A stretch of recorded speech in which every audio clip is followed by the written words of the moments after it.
పోతుందని చెప్పి. ఈ మూవీలో వర్క్ చేసిన ప్రతి ఒక్కరికి, రిచర్డ్ ప్రసాద్ గారికి, చోటా గారికి sir, high sir, first time meet అవుతున్నాను. అండ్ ప్రతి ఒక్కరికి, మ్యూజిక్ డైరెక్టర్ విశాల్ చంద్రశేఖర్ గారికి, అండ్ ఈ మూవీలో యాక్ట్ చేసిన ప్రతి ఒక్కరికి ఇక్కడ నాకు చాలామంది తెలుసు. Ankit bro, long way to go, ఎక్కడ చూసినా కనిపిస్తున్నారు ఇప్పుడు. నాకు చాలా ఇష్టం మీ యాక్టింగ్ అంటే. ఖచ్చితంగా will go to places. And sir, hi sir, nice to meet you. మా సినిమాలు అందరూ చేశారు. ప్రతి ఒక్కరికి థ్యాంక్ యూ సో మచ్. అంటే ప్రతి ఒక్కరికి బిగ్ కంగ్రాచులేషన్స్. ఖచ్చితంగా మీరు హిట్ కొట్టబోతున్నారు. అలాగే అమృత గారికి, మేము ఒకసారి నిన్న ఆవిడకి గుర్తుందో లేదో, మేము ఎప్పుడు రాజావారి రాణి గారికి కాదనుకుంటా, ఎస్ఆర్ కళ్యాణ మండపంకి ఎప్పుడో అప్రోచ్ అవుదాని ప్రయత్నం చేసాం. తను రిప్లై ఇవ్వలేదు. అండ్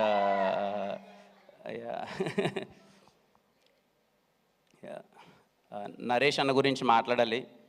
నేను ఫస్ట్ కలిసిన హీరో నా 10th క్లాసో ఇంటర్మీడియట్ అనుకుంటా. మాకు హాలిడేస్ ఉంటే తలకోన ట్రిప్ వెళ్ళాం. ఆ తలకోనలో అన్నది దొంగలబండి షూటింగ్ జరుగుతుంది మూవీ.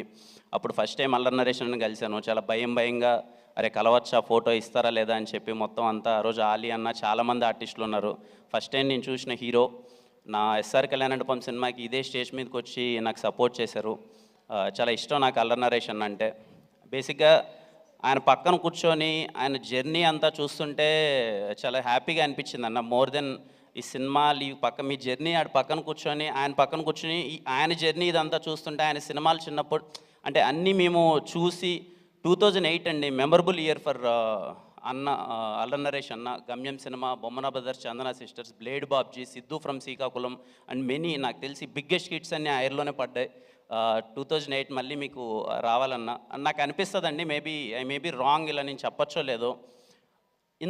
ఇక్కడ కూర్చొని మనం ఏవి చూస్తుంటే ఇన్ని పర్ఫార్మెన్సెస్, అన్ని ఎమోషన్స్, కామెడీ కానీ లేకపోతే ఎమోషనల్ సీన్స్ కానీ యాక్షన్ కానీ, ఇంత బెస్ట్ పర్ఫార్మర్కి ఎక్కడో మనమే ఇంకా ఏది అంటే ఎవరెవరికో ఏదో స్టార్లన్నీ వచ్చేస్తున్నాయి, అన్నకి ఎందుకు ఇంకా స్టార్ ఇవ్వలేదు, అన్నకి కదా ఇవ్వాలి, ఇంత పర్ఫార్మెన్స్ చేశారు, ఇంత వర్స్టైల్ యాక్టింగ్ చేశారు, అల్లరి నరేష్ అన్న హీ డిజర్వ్స్ బెస్ట్ కదా, ఇంకా ఏదో బెస్ట్ స్టార్ ఇవ్వాలి కదా అని నేను ఇందాక డైరెక్టర్ గారిని అడుగుతున్నాను. సరే అన్న చూడొచ్చు కదా సార్ అంటే. నాకు అనిపిస్తుందండి, ఆయన చేసిన పర్ఫార్మెన్స్, ఆయన చేసిన రోల్స్ చాలా గొప్పవి, అది చాలా కష్టం. ఆయన అంటే యాజ్ యాక్టర్గా అన్ని ప్రయత్నించాలన్నా, అన్ని ఎమోషన్స్ చేయాలన్నా చాలా కష్టం. ఆయన ఎన్నో చేశారు. 2002 నుంచి 2024, ఆల్మోస్ట్ 22 ఇయర్స్ నుంచి మనల్ని ఎంటర్టైన్ చేస్తూనే ఉన్నారు. So he deserves more. ఇంకా ఆయనకి మనం ఏదన్నా ఇవ్వాలి పెద్దగా అనిపిస్తుంది. ఐ డోంట్ నో అన్నకి అది ఇష్టమో లేదో కానీ నాకు తెలియదు కానీ, బట్ యాజ్ ఎ ఆడియన్ బయట నుంచి చూసేటప్పుడు ఈ డిజర్వ్ సమ్ పెద్ద స్టార్ అని పడాలి అన్నకి ఏదన్నా. అండ్ నిజంగా అన్న you deserve more.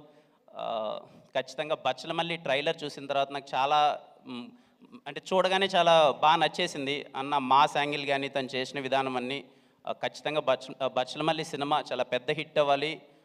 December 20th ఖచ్చితంగా అల్లరి నరేష్ డే అవ్వాలి, చాలా మంచి హిట్ అవ్వాలని మనస్ఫూర్తిగా కోరుకుంటున్నాను. థ్యాంక్ యూ అండి. Thank you.